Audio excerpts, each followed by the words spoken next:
xaqiiqda ah inay bini aadamku yihiin kuwa ku abuuran inay rumeeyaan jiritaanka ilaah iyaga iyo adduunkaba abuuray waxa weeyaan mid ay ka markhaati kacayaan diraasaadka sayniska ah ee cilmiga anthropology-ga lagu diraasay bini aadamka iyo taariikhdiisa iyo sidiisaba bini aadamka kuwaas ay ka markhaati kacayaan marka laga yimaado qur-aanka iyo sunnada soo tusaale ahaan oo kale Oxford Society of Anthropology waxa ay sameeyeen diraasaad aan oran karo large scale oo wadano badan ka dhacay taas oo oranaysa research ama baaridaasi cilmi baaristaasi ay sameeyeen arrinkan ka sameeyeen bini aadamka iyo ilaahay jiritaankiisa waxa ay oranayaan ama ay kusoo koobayaan researchyadooda iyagoo leh Oxford Society of Anthropology 2011 la sameeyay researchkaasi waxa uu leeyahay wax weeyaan humans have natural tendencies to believe in gods and afterlife bini aadamku waxa ay si dabiiciyan ah u muuqdaan kuwa rumeeya ilaahay ama ilaahiyo iyo afterlife yani noloshan ka dambaysa ama aakhiro inay rumeeyaan sidoo kale waxa uu leeyahay diraasaadkaasi waa empirical iyo analytical yani kuwa cilmi baadhis oo taxliil lagu soo sameeyay oo tijaabooyin ku salaysan weeyaan labadubana waxay kusoo conclude garanayaan baa uu leeyahay oo conclusion ay bixinayaan kusoo conclude garanayaan humans are predisposed to believe in gods and afterlife waxay leeyihiin bini aadamku waa kuwa u nugul oo u riixan inay rumeeyaan oo u laabxaaran ilaah iyo aakhiro sidoo kale waxa uu leeyahay theism yani theology ama darashada iyo barashada iyo inuu qofku diin qaato and atheism iyo inuu qofku ka kufriyaba diinba waxa weeyaan waa reason responses towards already an human impulse waxa ah ku abuuran ee bini aadamka ku abuuran ee riixaya yani su'aasha ah kumaanahay ama su'aasha ah yaa i abuuray ayaa rumaynta oo qofka bini aadamka rumaynayo jiritaanka ilaahay iyo natural tendency u leeyahay waa mid ku riixaysa inuu uga jawaab celiyo laba mid waa reason responses oo laba mid labadaas waxa weeyaan inuu theology inuu qofkani diin qaato oo uu diin yeesho qofkani muslim noqdo christian noqdo yahuudi noqdo oo uu hoggaansamo dareenka naftiisa ku jira ilaah jiritaankii ah inuu u hoggaansamo oo diin yeesho iyo another reason response ama jawaab kale ku noqonayso kullidan waxa weeyaan inuu qofku noqdo atheism inuu dareenkan dhanba uu wada xidho oo uu idhaahdo mulxid baanahay wax ilaah la idhaahdo jiraayin ma jiro inuu yani saas isku qasbo qofka bini aadamkii sidoo kale waxa researchkani leeyahay bini aadamku waxay sidoo kale rumaysan buu leeyahay after death dhimashada kadib ina ay sii jirto qayb kamida maskaxdoodii ama soulkoodii ama spiritkoodii ay tahay mid sii jiraysa si kale يعني إننا أهين أون دمشقة جيرة أنا قف كده دقائق لا آسيو أين أهين يدو ماشى استبطأ أي واحد بقول معنا أين أهين بل وحتى research كان أو أن أرنكر هو large scale وضرنا بدنيا cultural كلا دون أيها سميه دكتور جاستن بارت أو أنا ماذا leading كأو هاي هو جامني وحقود دراسات كيس النتيجة كصوب حي وكتاب عبوجيس وبحيي بوجيس وبحيي born believers يعني title كان كل شيء بوج وحاو كهذليه أو born believers أو دشان يجو believers يعني دشان يجو رميسان isaga un maaha Dr. Oliver Petrovich iyaduna diraaso ayaa ay sameysay iyadoo this time ay small scale oo kale ay tahay diraasadani yani hab gaaban oo ah khuseysay inay diraaso ku sameysay ubad aan diin la barin oo diin iyo waxa lagu soo barbaarin oo aha British iyo Japanese children ubad yani British iyo Japanese kuwaas oo ay weydiinisay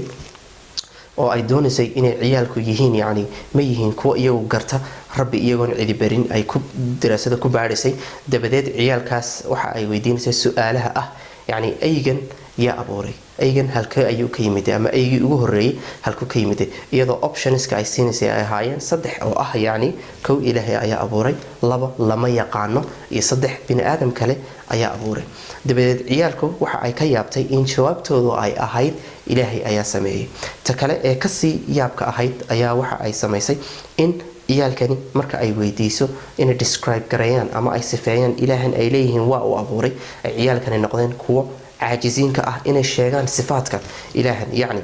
إن إلها كسفين immaterial شيئا مادي أهين شيئا تابشو إيو صفوين أي كس صفيان عن لهين بس يعني يقول عيال كاس واحد مودا إن ترين أهان يفدر أهان أي كجرنيان آيات ليس كمثله شيء وهو السميع العليم إن إلهي وحلا مدي أنا شيرين أي درين كوكرني بعد مودا تكيا بسي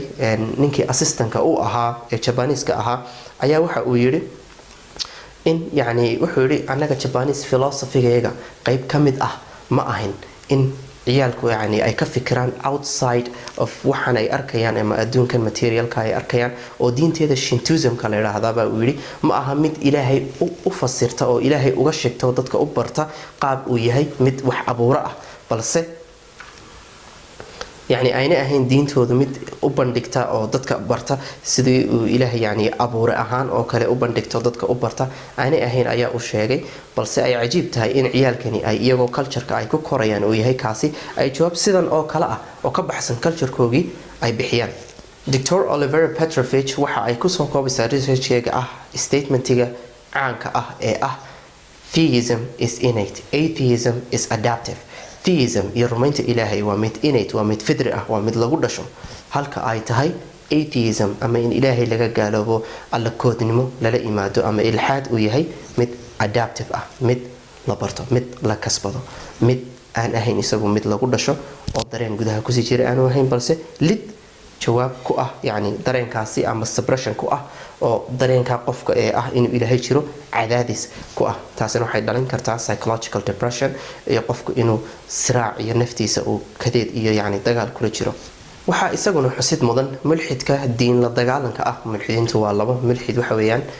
ilaahay dafiray oo iraahda ilaahay ma jiro iska shaqaysta hawshiisa iska wata iyo mulxid diin la dagaalana sida Shane Carroll, Dr. Lawrence Krauss, Dr. Michael Shermer kan iminka idin sheegayo isaguna buugiisa The Believing Brain waxa uu leeyahay the most striking yani waxa ugu yaabka badan leh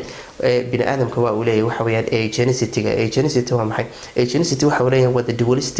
dualistic belief oo ah yani rumaynta in la rumaynayo inuu jiro shay halkaasi oo ka baxsan bini aadamka kaas oo uu ku leeyahay 21% boqolkiiba 22 mulxidiinta kamid ah iyagoo ku leeyahay ilaa boqolkiiba 55 kuwa agnostiga ah ee iraahdo wax weyn anagu ma naqaanin inuu ilaahay jiro iyo ilaahay inaanu jirin ma naqaanin kuwa iraahday 55% boqolkiiba 55 kamid ay leeyihiin buu ku leeyahay waxa weeyaan expressed belief in some sort of God or ama uu ku leeyahay spirit, universal spirit inay jiraan universal spirit ama ilaah yani jiritaanka waxay express garayaan oo muujiyaan buu ku leeyahay markaad xiwaar iyo la qaadatiyo waxa ka soo muujinay buu ku leeyahay ka dareemaysaa buu leeyahay rumaynta ay rumaynayaan oo ay rumaysan yihiin inuu jiro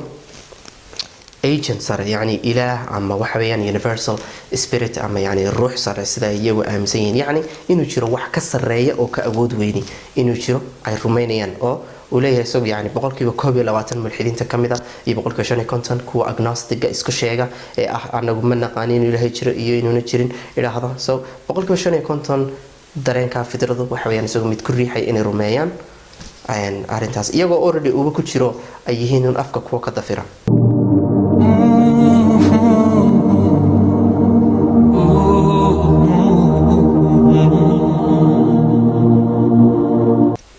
jiritaanka ilaahay ee aan fidriga iyo ku helnay yani aqoon kasban aanan ku helin ee ahaa mid aan ku soo dhalanay oo fidri ah waxa weeyaan mid yes dambi iyo xumaanta iyo qofku inuu ilaahay ka fogaado oo ciyaankiisu bato waxay noqonaysaa mid qofka clouding ku sameeysa oo qarisa inuu xaqa kala inuu muraayadiisa qalbiga daboosha oo waxyaabaha qaar isaga kaysiisa xaqan inuu ka leexdo ku keenta laakiin weligeed ma aha mid ka tirtirmaysa qofka maadaama uu yahay mid ku dhashay sadarteed dadku marka ay dhibaatooyin ka weyn la kulmaan waxaad arkaysaa yani ina ay iyagu ilaahay yihiin kuwa ugu noqonaya markaaba oo ay ilaahay ugu jawaab celiyaan oo ilaahay yani markaaba rumayntiisa ay la soo boodayaan marka dhibaato ka weyn la timaado medicine ama cilmiga dibbiga ah waxaa jirta dadka qaar marka ay waaweynaadaan waxa ku dhaca maskaxdooda waa ay yaraataa so dementia ayaa la raahdaa atrophy ama yaraan ayaa maskaxdooda ku dhaca dabadeed markay maskaxdoodaas yaraato waxay u noqotaa asalka yani ila ardal al-umr kay la yaclam ba'd ilmi shay wa sidoo ilaahay yiri waxay u noqotaa asalkii oo waxa ku soo noqdo waxyaabaha qofku marka uu dhasho ilmaha yar soo dhashaan anagu caafimaad ahaan ka eegno oo la raahdo primitive reflexes sida kan secondary reflexes inuu ilmaha yar wax jaqayo aan eegno iyo sidoo kale Palmar grasp reflex ayaa jira oo grasping reflex oo ciyaalka yar gacanta ayaan saa ugu dhignaa so what they do waxa weeyaan ina ay qabsadaan so waxyaabahan waa waxyaabo uu ku dhasho ilmuhu oo aan ka eegno oo tijaabiyo in maskaxdiisa iyo caafimaad qabo habdhiska dareenwadkiisu so waxyaabahaasi qofku marka uu gaboobo ee ay maskaxdiisu asaasaqdo waxa ku dhacda ina ay waxyaabahan dib u soo noqdaan qofkii weynaabaad gacantiisa oranaysa oo 60 jiro uu soo kaalaabaya sidii ilmaha yar naqan marka waxyaabahan waxyaabo asaasi ah oo nafta ah oo dib ay u soo noqotaa sidaas leeg dadka mulxidiinta ah marka ay dhibaato la kulmaan ama qofku si guud marka uu dhibaato la kulmo waxyaabaha asaasiga ee naftiisa u asaasi ah ee uu ku soo dhashay ayaa u hara oo waxa ka kala duulduula shirkiyaadkii iyo waxyaabihii uu wahmiga iyo khayaalka ku dul dhisay kadib markay kala duulaan asalka kaliya u noqdaa waxa uu noqotaa wixii uu ku soo dhashay ee aan kasban maadaama wixii kasbaday ay yihiin markaaba kala yaaca markay dhibaatada ku timaado ee qofku culays dareemayo iyo dacfiga naftigiisa uu arko waxa uu dareemaa inay awood ka sareyso oo rajo siin kartaa jirto taasina waxay kala daadisaa waxyaabihii shirkigii iyo waxyaabihii uu naftiisa ku dhashay sadarteed bi ilaahay leeyahay dalla man tadcuuna illaa iyah markaad dhibaatooyin iyo badda iyo waxa la kulantaan shirkiyaadkiin iyo wixii ilaahay maahay aad u yeedhnayseen dadkii kale shirkiga sanabadii waxaad u yeedhnayseen dal waa idinka lumaayo waxaad u yeedhaan buu leeyahay ilaahay oo kaliya kadib markuu idin badbaadiyad shirkigiin iyo wixii si ku noqotaan waa sidaas leeg mulxidiintana ilaa imka waa ay ka jirtaa bal ila daawo mulxidka Brian Greene la yiraahdo oo ah qof mulxid ah oo fiilka science-ka physics-ka ah ka shaqeeya in badan fiidiyoyada laga daawo in badan fiidiyoyadiisa in daawateen laga yaabo bal ila fiiri markay dhibaato ku dhacdo sida uu dhaqmay isagoo leh ilaahay ma jiro isagoo yani aaminsan inuu ilaahay jirin haddana markay masiibo uu la kulantay dareenkiisa bal hay nooga sheekeeyo I don't know, about 3 weeks ago. You know, I live uptown, and you know, my mother lives over here, 81st Street. She's, you know, in her 90s, and I called. She's always home. She doesn't really go out without me. I called.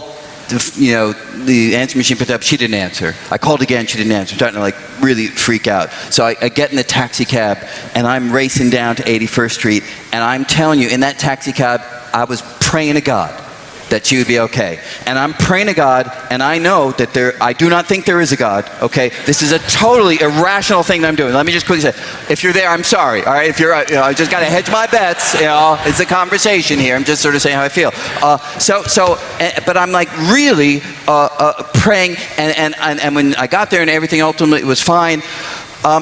it felt like, you know, a small miracle to me. Now, I don't believe in miracles. I believe that we're all bags of particles governed by the laws of physics and there's nothing else besides that. But at the same time, I find it useful to hold these irrational ideas in mind at certain moments, and I don't give a shit that I do. Yeah. فإذا مس الإنسان ضر دعانا ثم إذا خولناه نعمة منا قال إنما أوتيته على علم بل هي فتنة ولكن أكثرهم لا يعلمون kadib markaad ila aragto fiidiyoga ay rakooban Brian Greene oo mulxid ah markii hooyadii dhibaatootay in wax walba intay ka kala duuleen iyo rumayntii iyo dafiraadii uu diidanaa ilaahay ay markiiba ka kala yaaceen oo ku mashquulay oo ilaahay bariyay oo ka iri yani ilaahay hadii aad jirto waxa weeyaan hooyadii u gargaar yani waxaan ilaahay ahayn kuma soo dhicin markii uu naxay naxdintaasi la timiday taasina mowqifkiisa ay ka soo horjeedaa waana shay fidri ah oo ku kaxeynaya oo mulxidku sidoo doono ha u inkiro ilaahay laakiin marnaba naftiisa been uma sheegi karayo kuma qancin karayo dadka unbu yani la soo horfadhisan karaya yani mowqifkaasi waxa uu ku cadeynayaa in xataa dadka ugu inkirsan la dagaalama jiritaanka ilaahay ay yihiin kuwa naftoodu markay dhibaato dhacdo aan ka maarmin oo ilaahay mooyaan cid kale aan u baaqin sadarteed ba Eisenhower ninkii la oranayay madaxweynihii Mareykanka soo maray oo dagaalkii adduunka waxa uu indheynayay ciidanka iyo qaabka u dhaqmayaan dabadeed waxa uu yiri statement caana hadal caan ah oo uu noqday oo uu yiri waxa weeyaan wuxuu yiri there are no atheists in foxholes yani ma jirto buu yiri dad mulxidiina oo ilaahay inuuna jirin aaminsani marka dhufayska la joogo buu yidhi waa runtii xilliga dhufayska waa xilli dhibaato naftu halis ku jirto qofku anytime uu dhiman karo oo wax ku dhici karaan dabeedna uu aakhiradii uu marka horeba rumaysnaa ayaa uu qofku tegayaa soo dhibaatooyinkan iyo hamigan waxay kusoo xaadirinayaan jiritaanka ilaahay so wuxuu yidhi dhammaan marka la joogo buu yidhi xagga dagaalka ee dhufayska cid walba waa mu'min buu yidhi yacni mu'min rumaysan inuu ilaahay jiro buu yidhi qof mulxidi ma jiro so waxaa sidoo kale cajiib ah inay mulxidiintu ay laftigooda iyagoo diin la dagaalama muslimiintana ku caaya diinta iyo mu'miniinta sida dadka yacni rumaysan jiritaanka ilaahay waxaweyaan iyaga laftigooda way ka maarmi waayeen inay iyaguna samaystaan diin u eke yacni qofka bini aadamkiisuu doono magacuu doono ha u bixiya laakiinse diin kama maarmo so iyaga waxay samaysteen waxaa loo yaqaano atheist churches ama kaniisado u gooniya mulxidiinta oo ay iskugu imanayaan oo ay samaynayaan habab u gooniya iyo dhaqano u gooniya sida kuwa mu'miniinta diimaha laba dhaqano u gooniya ay u leeyihiin yacni salaad ay iskugu imanayaan oo kale ayaa noqonaysaa oo waxa weeyaan rituals iyo cibaadaad iyo duquus iyo dhaqano gooniya ayay samaysteenoo tiina waa ay ka maarmi waayeen so waayo waxa weeyaan dareenkan si aad u muquurtaba maaha mid aad iska karayso ilxaadkuna ma ahin mid ay iyagu marka horeba qanaaco iyo raalli ahaansho ay yacni naftooda ka timid ay ku raaceen balse waxay ahayd shahwada raac iyo midba dhinac ay ula go-daba weeyaan sidaan xalqadii koowaad kasoo hadalnay ee barnaamijkeena marka faafsanaantan ay faafsan tahay rumaynta ilaahay iyo bini aadamku sida ilaahay ugu xidhan yihiin ay diin uga maarmine adduunka dhamma intaasoo dadii ay diin u rumaysan yihiin waxay noqotay mid ku kalifta mulxidiinta iyo culummada sayniskaba inay fieldan ama cilmi baadhistan qeybdhan oo la barto ay ka dhigaan barashada ilaahay iyo bini aadamka yani xidhiir ka dhexeeya maaha xidhiir social ahaan oo ay u baranayaan balse waxa weeyaan xidhiir scientific approach ay uga baranayaan dhinac science ahaaneed ay uga baranayaan dhinac empirical studies ama diraasaad experiments iyo tijaabooyin scienceed ku salaysan ay ku baranayaan fiilkaas oo ay ula magac baxeen neurotheology ama neuro waxa weeyaan cilmiga science-ka lagu barto maskaxda iyo dareenwadka theology waxa weeyaan barashada ilaahay la baranayo so neurotheology ay u bixiyeen waana branch kamida neuroscience-ka guud cilmiga guud ee la yiraahdo neuroscience ee lagu diraasayo lagu barto maskaxda iyo dareenwadka so qayb kamida waxay u hibeeyeen oo iminka loogu talagalay in lagu takhasus gooniyo oo lagu barto xiriirka maskaxda bini aadamka iyo ilaahay yani ay leeyihiin dabeedna mulxidiintii science ahaan si ay u fasiraan buugaag badan ayay ula soo kala cordeen buugaagtaasi waxaa ka mid ah iyagoo dhammaantood isticmaalaya ereyga ah yacni inay diintu tahay mid lagu tolay diinta yacni mid lagu tolay bini aadamka so hard wired iyagoo isticmaalay ereyga yani hard wired in lagu tolay bini aadamka ayaad moodaa yani marka waxaa kamid a buugaagtaasi buugga Dr. Andrew Newberg uu qoray ee uu leeyahay how God changed your brain yani sida uu ilaahay u bedelayo maskaxdaada yani sidoo kale waxaa qoray buug ninka Kevin Nelson la yiraahdo isna jawaab ahaan u bixinaya arrintan bini aadamka iyo rumaynta ilaahay ka dhaxaysa isagoo ninkaas waa neuroscientist waa nin cilmigan neuroscience ku takhasusay soo buuggiisa wuxuu qoray The God Impulse yani rabida ilaahay yani ama ilaahay riixsananta lagu riixsan yahay so waxa uu raacinaya hadana su'aasha uu buugga ka jawaabayo oo uu leeyahay subtitle-ka waxa weeyaan oo uu leeyahay soo adeegsanaya is religion hardwired into our brain ma tahay diintu mid lagu tolay maskaxdeena yani buuggu intaas ka jawaabaya inay tahay diintu mid lagu tolay maskaxdeena marka Kevin Nelson isaga laftigiisa buuggaas uu qoray waxaa xusid mudan ninkan idin sheegay Dr. Michael Shermer ee mulxidka ahaa diin nacaybka ahaa oo isaguna qoray buuggan The Believing Brain buuggiisan The Believing Brain oo yani The Believing Brain believing waa rumaynta brain waa maskaxda yani maskaxdii rumaysnay so The Believing Brain buuggaasi chapter 8 oo ah part 3 buuggiisa ah waxa uu kaga hadlayaa isagoo chapter 8 ka oo ah part 3 buuggiisa ah ugu ciwaan daray oo uga magac dhigay Why God is hardwired into our brain sababma ayaa uu ilaahay u yahay mid ku dhex tolan maskaxdeena yani mid aanay la kala saari karin inaga iyo maskaxdeena ayuu u jeedaa waana badan yihiin buugaagta noocana ee isku daya inay tafsiir maadi ah oo material oo science aaneed u cadeeyaan xiriir ka dhexeeya bini aadamka iyo ilaahay jiritaankiisa. So way badan yihiin, waxaana ka mid ah Dr. Dean Harmer oo 2005kii buug uu bixiyay The God Gene, oo isagu yidhi intuu maskaxda iyo neuroscience ka tegay, genetics ka tegay, cilmiga hiddaha, oo kaasoo uu leeyahay The God Gene. buuggiisa wuxuu bixiyay The God Gene. The God Gene yani jiinka ilaaha ama hidasidaha ilaahay u qaabilsan ee ilaahay dadka ku qasbay inay rumeeyaan calashaan buu leeyahay. So The God Gene. So waxaan oo dhan waa speculations ama hypothesis, waa theory waxa weeyaan, laakiin wax scientifically proven ah maaha. So The God Gene buuggaasoo qoray isagoo isna isticmaalaya kelmadda why faith is hardwired into our genes. yani sida yani buugga subtitle-ka yani waxa uu ka jawaabayaa buu leeyahay why faith is hardwired, sababta ay tahay diintu mid hardwired ku tolan into our genes, hidaheena mid ku tolan. waxaasoo cilmi baadhis iyo waxaasoo diraasada meel iga dhig. ilaahay wuxuu yidhi bal il-insaanu calaa nafsihi basiira. qofka bini aadamkii isaga ayaa naftiisa basiiro u ah oo ka war og. saa darteed naftaada fiiri, qof kale ilaahay ma jiro ama mulxidko waxa weeyaan haddii aad tiraahdo naftaydu iima sheegayso inuu yani ilaahay aanu jirin, beenaale inaad tahay ogow. waadna khaayimi kartaa oo afkaaga waad ka odhani, laakiinse adigu naftaada ma khaayimi kartid.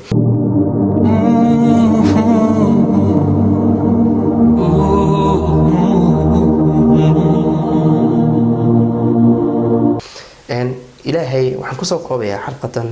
garashada ilaahay lagu garanay fitradu ma ahayn mid hawl dheer ah, mid falsafad iyo hadal fara badan iyo tilmaam fara badan baahan ma aha. waa mid bini aadamka ku dhex abuuran, sida ugu fududna uu bini aadamka ku dhex gaadho. saa darteed buna ilaahay nebina ugu soo dirin ummadda inuu nebina ilaahay uma soo dirin ummadda si uu u baro ilaahay. ilaahay wuxuu ambiyada usoo diray an icbudullaha wajtanibu daaquut, inay ilaahay keligii tawxiidiyaan, tawxiidka inay ummadda u hagaajiyaan ayaa ambiyada loo soo diray. ambiyada looma soo dirin inay ummadda u imaadaan u adeegsadaan ereyada ama doodaha falsafadeed ee contingency argument, yani burhaanul imkaan iyo cadeymaha yani aan arki doono insha Allah taala xalqada sababiya xeerka sababiyada iyo teleological argument ama argument from design kala dhahdo iyo causality argument iyo hadalladan inay dadka u bandhigaan ilaah baa jiro, wax weeyaan wax walba waxba abuuray. yani hadalladan falsafada ah wax walba waxba abuuray, kaasna adduunka oo dhan ilaahay jiritaankiisa inay u sugaan ummadda. ilaahay ambiyada uma soo dirin, ambiyada waxaa loo soo diray inay ummadda tawxiid oo ay ilaahay kelinimadiisa loo tilmaamo, waayo ilaahay jiritaankiisu waa mid iyaga naftooda ku dhex jira, kana cad in loo cadeeyo. waa shay ka cad oo ka iftiin badan inaad u cadayso. yani wax kastood samayso ma ahayn wax aad ugu cadayn karto, waayo waa shay ka cad in la cadeeyo, naftoodana ay ka og yihiin. marka ilaahay uma soo dirin ambiyada inay dadka u tilmaamaan ilaahay baa jira ama ilaah baa jira, balse waxaa loo soo diray inay dadka idhaahdaan ilaahay keliyeeya, oo ilaahay waa keliya, sanabkii dhagaxaantan iyo dadkan aad ugu shariik yeelasaan ka fogaada. saa darteed waxay ahayd ambiyada waxaa loo soo diray labadaa shay oo ah inay dadka ilaahay tawxiidka faraan, an icbudullaha wajtanibu daaquut, false godska ilaahyada beenta iska ilaaliyo, ilaah keliya caabuda inay ka idhaahdaan. iyo talabaad oo ah inay ilaahay xasuusiyaan ummadda, iyagoo ku xasuusinaya aayaadka ilaahay, qul induruu maadaa fi samaawaati wal ard, iyagoo xasuusinaya waxa naftooda ku abuuran oo ah samadan iyo dhulkan eega iyo waxaan aynagu abuuran hareerihiina eega oo fiiriya. dabeedna taasina ay xasuusiso dareenka fitrada ee naftooda ku jira oo ah ilaahay abuuray ayaa jira, oo ilaaha intanoo dhan abuuray waa keligii, mana istaahilo inuu noqdo dhagaxan iyo sacan iyo dabkan midnaba. soo xasuusin unbuu ambiyada ilaahay soo diray. ambiyada markuu soo dirana uma soo dirin argumentadan iyo philosophical arguments ama doodahan lala dooday ee falsafada ku salaysan. nebina ilaahay uma soo dhiibin, waayo bini aadamku fitrada ay laabtooda ku haystaan ee ku dhasheen ilaahay ku abuuray ayaa uga cad oo ugu filan cadayn jiritaanka ilaahay, umana baahnayn in jiritaanka ilaahay loo cadeeyo, maadaama uu jiritaanka ilaahay yahay mid naftooda ku cad kana cad in la cadeeyo. saa darteed buu taqiyudiin ibnu taymiya uu odhan jiray yani erey cajiiba, wuxuu odhan jiray kayfa tadlibu daliila calaa man huwa daliilu kulli shay. ka cid walba ka wax walba isagu daliil u ah ee tilmaam u ah, sideed yani cadayn ugu raadisaa? yani cadayn noocee ah? kayfa tadlibu daliila calaa man huwa daliilu kulli shay, sideed ugu raadisaa cadayn ama daliil ka cid ka wax walba isagu tilmaam u ah? yani ilaahay isagaa wax walba tilmaam u ah, hadduuna ilaahay jirin waxba ma jireen. ka isagii wax walba jawaab u ah ee tilmaam u ah, sideed cadayn ugu raadisaa? waa isagaaba caddayn wax walba u ah sadarteed buu gabayar uu ku gabi jiray beyt cajiib odhan jiray walaysa yasixu fi ladhaani shay-un ida ictaaja annahaaru ilaa daliilin wuxuu odhan jiray maskaxda waxba ku sax noqon maayaan buu odhan jiray haddii dharaartu ay noqoto mid shak iyo muran gasha oo daliil iyo caddayn loo raadiyo إن شاء الله تعالى حلقة الدنبه وحبضن أيان إن شاء الله تعالى إذا نفتي كذا كهذا لدونا وحويان هذه حلقة الدنبه أي وحيابها قار كوير أتكاذان أي شان philosophical terms أما إريه فلسفة وحتى يقف مؤمن ومسلنا وما باهند إن تكوررته أقول إني مشكلة أهين إني أذكتها إن إلهي لعضيه بل سه قفك الله عضيني أيتها مشكلة قف قلبك كبك عقلك كبك يعني إسجين الدنيا شهوة راعة وعن إسجو ربن إن تاي aanay ahayn inay ilaahay cadayntiisu ay adag tahay bal mushkiladu ay tahay qofka lala hadlayo madax adaygiisa sadarteed insha Allah taala xalqada dambeed waxyaabahaas kale ku aragto naftaada ku daalin inaad qof mu'min tahay waxaan xalqadan ku soo gabagabeynayaa erey cajiib ah statement cajiib ah oo ku qoran buugga uu leeyahay David Hunt buuggaas magaciisa la yiraahdo Cosmos Creator and Human Destiny Answering Dawkins Darwin and the New Atheists so David Hunt baa qoray so statement cajiib ah oo yajabi ayaa uu leeyahay ku soo gabagabeynay xalqadan waxa uu leeyahay atheism and its corollary material waxa uu leeyahay atheism and its yani materialism iyo atheismka labada walaalaba uu leeyahay materialism atheism waxa weeyaan dafiraad ilaahay la dafirayo materialism waa rumaynta la rumaynayo waxa shanta dareemo ku ogaan karno ee maadiga ah waxa uu leeyahay kuwaas buu ku leeyahay waa speechless waa kuwa aan hadli karin buu ku leeyahay marka la weydiiyo goorma laakiin when asked to account marka la weydiiyo waxyaabaha yani inay nooga jawaabaan inaga warbixiyaan waxyaabaha aan inagu bini aadan ahaan aan aadka u qadarino for human qualities that we all value highly waxyaabaha human qualities ka sifaadka bil aadankan inagu aad u qadarino marka la weydiiyo kale waa speechless waxa weeyaan kuwa aan hadli karin kule marka la weydiiyo waxyaabahani which distinguishes from all creatures taas oo waxyaabahan oo ah kuwa inaga duwa xayawaanada kale yani aan ku yar fasiro waxa weeyaan waxyaabahan aad u qadarino waxa kamid ah waxyaabaha sense of purposeness kan iyo jiritaanka iyo su'aalaha jiritaanka waxyaabahan marka hore ku magacaabnay ee ah kumaanahay maxaa ii dambeeya maxaan adduunka ka qabanaya waa maxay ujeedka lay abuuray ama ujeedkan adduunka u joogo waxyaabahaas iyo yani cadaaladda akhlaaqda waxyaabahan inagu sida wanaagsan bini aadanku ay aadka u qadariyaan marka loo bandhigo dadka materialism ka rumaysan shanta dareemo waxay arkayaan iyo dadka ilaahay jiritaankiisa diidanba waa kuwa speechless waxyaabaha bilaadanka ugu muhiimsan oo waxyaabaha ay ku fashilmeen inay ka hadlaan ka jawaab bixiyaan aad iyo aad baad mahadsantihiin wassalaamu calaykum waraxmatullaahi wabarakaatuh subhanallah